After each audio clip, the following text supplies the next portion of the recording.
Buongiorno e benvenuti a questa edizione di TG Sicilia, i titoli del nostro telegiornale.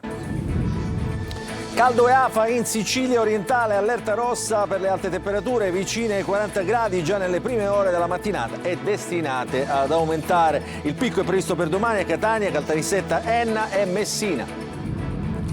A Fiumefreddo c'è apprensione per Gaetano Mirabella Costa, uno dei 2 italiani rinchiusi nel centro migranti Alligator Alcatraz in Florida. Fateci uscire, l'appello disperato alla famiglia. La Farnesina segue il caso. Palermo violenta, continuano le aggressioni ai turisti, l'ultima una coppia austriaca. Preoccupazione di Federalberghi che chiede più impegno alle istituzioni. Trapani senza magistrati, allarme al tribunale dove verranno a mancare ben 9 giudici nei prossimi mesi. In Sicilia il 44% dei campioni analizzati da Goletta Verde lungo le coste dell'isola è il risultato oltre i limiti di legge. La causa deriva dal malfunzionamento dei depuratori. La musica di Ron ha chiuso il Marettimo Italian Film Fest nel fine settimana sulla piccola isola delle Eghe di parata di star del cinema e dello spettacolo. Calcio successo per 5-1 del Palermo di Pippo Inzaghi contro l'FC Paradiso nella seconda amichevole precampionato nel ritiro di Châtillon. In Serie C Antonello Laneri è il nuovo direttore sportivo del Siracusa.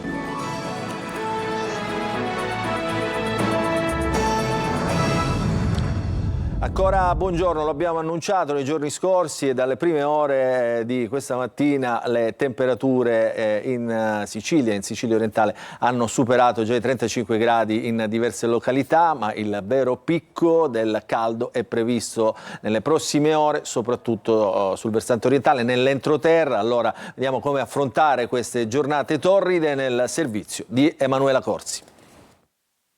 La fiammata africana ha raggiunto la Sicilia. A Francofonte, nel Siracusano, alle 8:30 di questa mattina la temperatura era superiore ai 38 gradi. Ma il vero picco è previsto per domani, soprattutto sul versante orientale dell'isola. Catena Nuova, Ramacca, Paternò, che è quella un po' meno esposta dalla brezza che entra dal Golfo di Catania, sulle aree più interne del Siracusano e sull'Ennese il termometro potrebbe anche raggiungere valori vicini alla soglia dei 46 gradi. Allerta rossa anche per il rischio incendi nelle province di Catania, Caltanissetta, Enna e Messina. Alta l'attenzione delle amministrazioni comunali. In diversi comuni è stato attivato il COC, mentre i volontari della Croce Rossa hanno predisposto dei presidi nelle piazze per offrire supporto alla popolazione. Fondamentale in queste giornate, secondo l'ASP, seguire alcune semplici regole, rivolte soprattutto a bambini, anziani e persone fragili. È opportuno che le persone cosiddette fragili rimangano il più possibile a casa, con l'aria condizionata o qualora non ci fosse ventilazione con ventilatori, tenendo l'abbigliamento molto leggero e anche la dieta alimentare è importante. Ma quali sono i sintomi dei colpi di calore? Mal di testa, confusione mentale, sudorazione, può avere anche ipotensione marcata e talvolta il colpo di sole, che anche non bisogna sottovalutare, anche febbre. Per quanto riguarda il lavoro è importante osservare anche l'ordinanza regionale che vieta le attività dalle 12:30 alle 16 per le categorie più esposte alle alte temperature. Una situazione che però sarà di breve durata. Nel fine settimana, dicono gli esperti, correnti occidentali riporteranno la colonnina di mercurio su valori tipici dell'estate mediterranea. Adesso cambiamo argomento, siamo in gabbia come polli, fateci uscire, il disperato appello dell'abitante di Fiumefreddo, originario di Fiumefreddo, il 45enne, che in questo momento è rinchiuso nel centro migranti di Alcatraz in Florida. La comunità di Fiumefreddo è in apprensione, è andata per noi Lorena Dolci. Siamo in gabbia come dei polli, fateci uscire da questo incubo. In queste gabbie da Alligator Alcatraz in Florida, uno dei centri per immigrati irregolari voluti da Trump, c'è finito anche un siciliano, Gaetano Mirabella Costa, 45 anni. 10 anni fa ha lasciato Fiumefreddo per trovare lavoro e moglie negli Stati Uniti.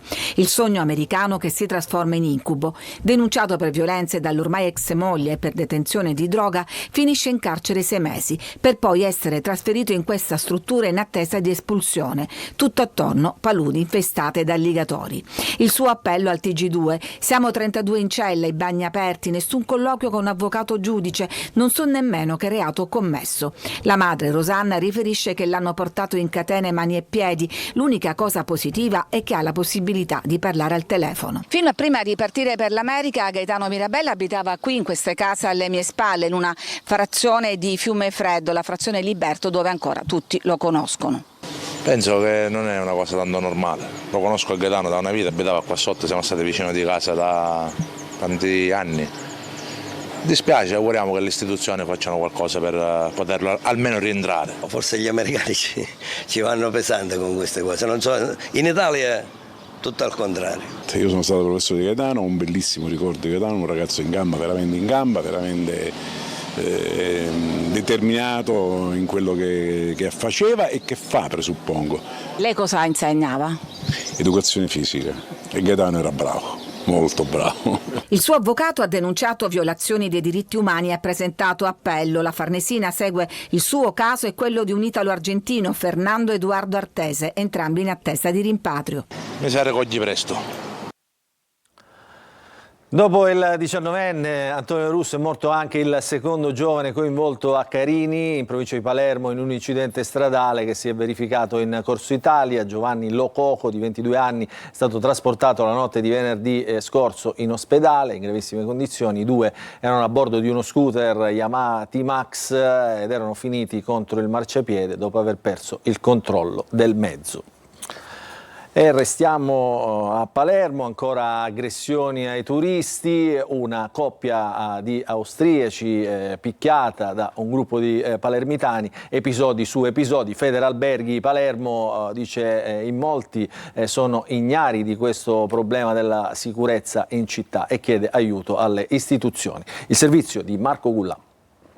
Una scia di violenza senza fine a Palermo e assalto ai turisti. L'ultimo episodio la scorsa notte. 2 austriaci, un giovane di 27 anni e ragazza di 29, sono stati aggrediti in via del Vespro, a 2 passi dall'ospedale policlinico. I due hanno raccontato agli agenti di polizia di essere stati avvicinati da 3 palermitani che gli hanno proposto l'acquisto di droga. Subito dopo i 3 si sarebbero scagliati contro il giovane picchiandolo. I 2 sono stati soccorsi dai sanitari del 118 e accompagnati in ospedale. Qualche ora prima era toccato ad una coppia di statunitensi dove un giovane di 28 anni era stato colpito in volto con una mazza. E Federalberghi Palermo torna ad alzare la voce. La maggior parte dei turisti in città è ignara del problema sicurezza. Meno del 20% dei turisti è consapevole delle attuali criticità legate alla sicurezza urbana e questo dato è fornito per lo più da turisti italiani che si informano sui media e sulla stampa. Ancora una volta un richiamo alle istituzioni: dovete fare di più. Intanto si prova a tamponare l'emergenza in qualsiasi modo. Come operatori dell'accoglienza stiamo facendo uno sforzo immenso per tutelare l'immagine della nostra città, l'immagine turistica della nostra città. Non parliamo esplicitamente di insicurezza, non alimentiamo timori ai nostri ospiti, piuttosto modifichiamo i percorsi suggeriti classici, evitando di portarli in alcune aree e in fasce orarie nelle zone critiche, come i mercati storici e le aree soggette a movida sfrenata. E lo facciamo con discrezione, parlando di comfort e di vivibilità. Adesso a Trapani, dove è allarme al Tribunale perché verranno a mancare ben 9 magistrati nei prossimi mesi. Un allarme lanciato anche dagli avvocati che ad aprile avevano messo in atto una settimana di agitazione. Servizio di Laura Spanò. 9 giudici in meno rispetto all'attuale organico di 24 togati è quanto avverrà da settembre a dicembre prossimo al Tribunale di Trapani. A lanciare l'allarme il presidente del Tribunale, Alessandra Camassa. In pratica mancheranno 7 giudici al penale e 2 al civile, questo dopo il trasferimento degli ultimi 2 magistrati. È una situazione che si ripete in molti tribunali periferici dove il turnover è costante, ma questa è la provincia dove, come ha sottolineato solo pochi giorni fa il presidente della Commissione regionale antimafia, Antonello Cracolici, nel corso delle audizioni in prefettura, Cosa Nostra resiste e persiste a prescindere dalla fine di Matteo Messina Denaro. Diventa così di vitale importanza la copertura degli organici giudiziari. Il presidente Camas ha evidenziato che ciò che deve essere evitato, ma che ancora non si è riusciti a fare, è assicurare che non vi siano tempi morti tra la partenza dei giudici in trasferimento e l'arrivo dei nuovi. Nei mesi scorsi a porre il problema sulla mancanza di magistrati sia nel Tribunale che nella Procura era stato il Consiglio dell'Ordine degli Avvocati di Trapani, che ad aprile aveva proclamato lo stato di agitazione. I dati evidenziati dal COA trapanese, contenuti in una delibera inviata anche al Presidente della Repubblica, al Ministro della Giustizia e al CSM, erano chiari. Nel Tribunale di Trapani si registra una scopertura del 24%, in Procura manca il 65% delle unità. Lascia il carcere e va ai domiciliari. L'ex vice sindaco di Alcamo, Pasquale Perricone, su decisione del Tribunale di Trapani che ha accolto l'istanza dei suoi legali. Perricone era recluso nel carcere Pagliarelli di Palermo da quando è rimasto coinvolto nell'operazione antimafia condotta dalla DDA, accusato di voto di scambio politico-mafioso, vicenda che vede imputato per lo stesso reato l'ex senatore Nino Papania, anche lui da qualche settimana messo ai domiciliari dopo l'analoga detenzione in carcere. Adesso a Messina, perché da oggi si lavora per ripristinare la piena funzionalità del porto di Tremestieri, che si dovrà chiudere totalmente sabato e domenica, spostando il traffico pesante attraverso le strade della città. Il servizio di Francesco Triolo. I lavori per il dragaggio del porto di Tremestieri a Messina sono partiti questa mattina e dovrebbero concludersi entro il 27 luglio, così da aprire entrambi gli scivoli lunedì. Un avvio secondo il cronoprogramma stabilito dall'autorità di sistema portuale. Sì, i lavori, confermo, sono iniziati regolarmente, ci sono 5 giornate lavorative con il porto sempre in esercizio e probabilmente il sabato e la domenica prossimi con il porto che sarà chiuso. Abbiamo scelto questa giornata in cui i camion non possono attraversare la città e quindi ci dovrebbero essere dei disagi minori rispetto alle previsioni.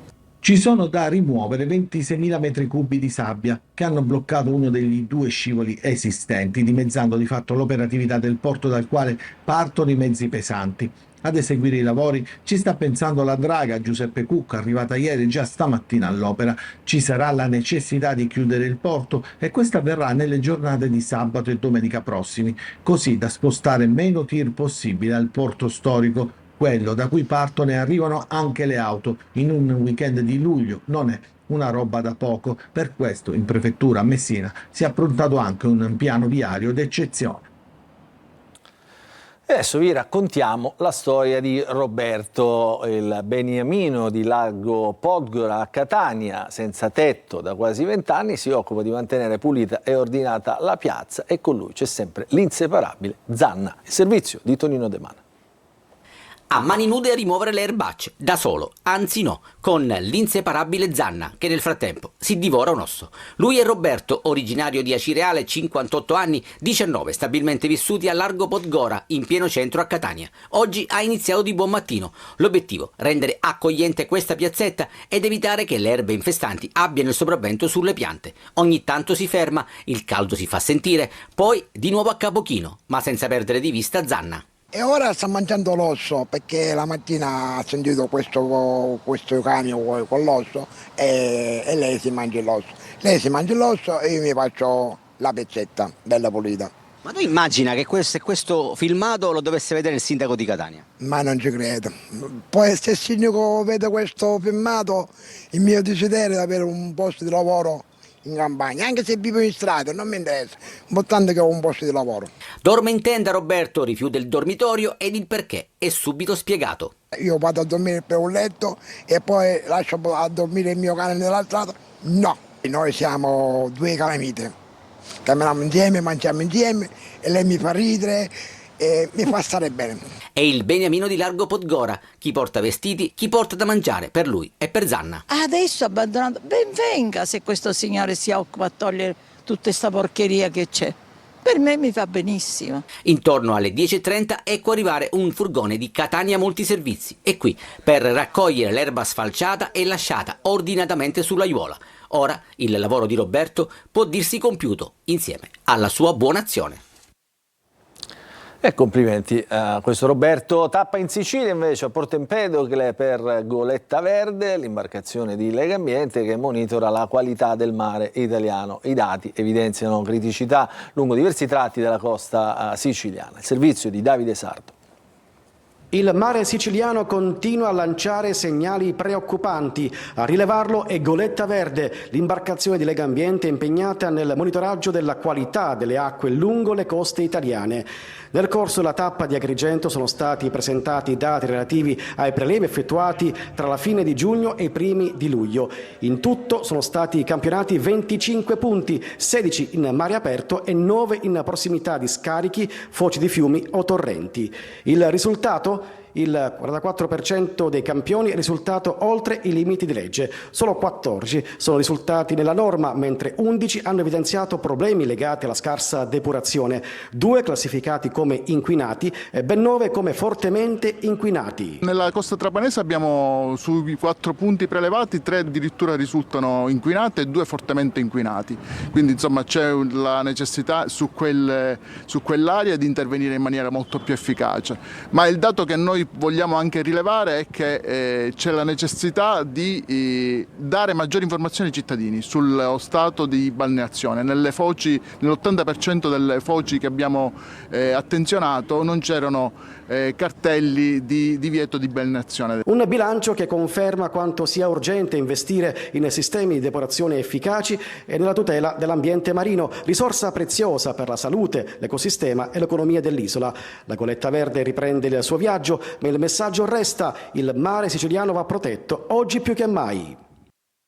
Adesso cambiamo decisamente argomento. A Modica, nella suggestiva scalinata San Pietro, trasformata per l'occasione in salotto letterario a cielo aperto per la rassegna scenari, è stato ospitato il giornalista, noto conduttore televisivo, Alberto Matano, che ha presentato il suo primo libro dal titolo Vita mia, data per noi Veronica Barbarino.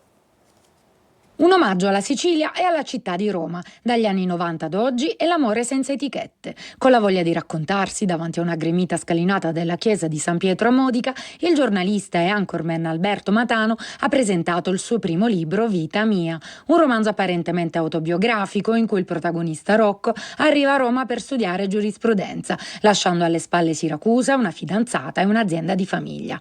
Nella capitale vive l'amore con Giulia, almeno fino all'arrivo di Davide. Quando uno scrive un libro il motore è sempre se stesso, poi le storie vanno per la loro strada e qui c'è un po' di me e poi c'è tanta narrativa. Amori etero ed omosessuali, l'accettazione delle proprie emozioni. Matano racconta una storia che sfugge alle etichette e sprona al sentirsi liberi di amare. L'amore è il motore della vita, l'amore non ha steccati, non ha confini, non ha categorie, non ha definizioni. L'amore si può interrompere, si può perdere e poi si può ritrovare. Sfondo di questi amori raccontati con stile fresco e coinvolgente, anche la Sicilia, terra considerata seconda casa dal calabrese conduttore. La Sicilia è nel mio cuore, la considero oramai una nuova casa. Le famiglie sono quelle dalle quali nasciamo e poi ci sono le famiglie che scegliamo. Io ho scelto questa famiglia della Sicilia, ho scelto questo posto, questa terra incredibile tra Ragusa, Modica e Noto, dove la gente è accogliente, concreta, lavora la terra, e sono innamorato di questi sentieri, di questi odori, dei campi di Carrube. È lì che si svolge anche parte cruciale del mio romanzo. Il calore del pubblico ha suggellato il valore di una narrazione capace di parlare a tutti e che invita ad amare senza timore. Gran finale per l'evento Italian Film Fest a Marettimo, piccola isola delle Egadi, spettacoli, talk show e nel finale anche la musica di Ron che ha chiuso le 3 serate sotto le stelle sull'isola. Giusy Lazzara.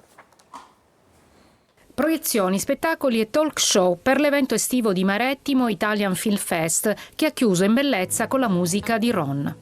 Ora incontrarti fra 100 anni, tu pensa al mondo fra 100 anni, ritroverò i tuoi occhi neri tra milioni di occhi neri, saranno belli più di ieri. 6 giorni intensi sull'isola che esce dal silenzio dei mesi invernali e si anima di turisti e volti noti dello spettacolo. I festival più piccoli hanno un sapore più intimo, quasi familiare, le persone vengono a vederli stando già sul posto, magari non vengono apposta, e c'è un po' l'atmosfera dell'arena di una volta, è molto bello. Marettimo vive anche l'ebbrezza di diventare un set cinematografico con riprese subacquee dello straordinario fondale. Presentato in anteprima il film Afrodite. Parte da un argomento che è legato alla mafia e da un fatto realmente accaduto per andare a raccontare una storia intima di libertà fra due donne. E quindi l'hanno definito un thriller romance. Nella serata conclusiva Pierluigi Diaco ha consegnato i premi Stella Maris, Claudia Gerini, Vanessa Gravina, Massimiliano Gallo, Matteo Martari e Antonio Catania, e si programma e si pensa già all'anno prossimo per accendere l'attenzione sull'isola, patrimonio naturalistico d'eccezione siciliano. Come se fosse una stazione. E adesso ci fermiamo, una piccola pausa, al rientro tanto calcio giocato e con il mercato.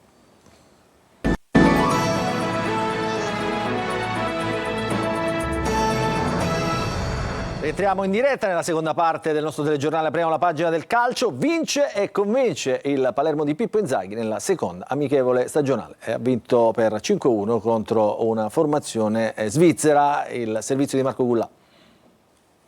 La crescita passa anche dalle amichevoli. Buona la seconda per il Palermo che dopo i 9 gol rifilati alla rappresentativa della Valle d'Aosta ieri ha sconfitto con il punteggio di 5-1 il Paradiso, squadra della terza divisione svizzera in cui uno degli azionisti è l'ex rossazzurro Maxi Lopez.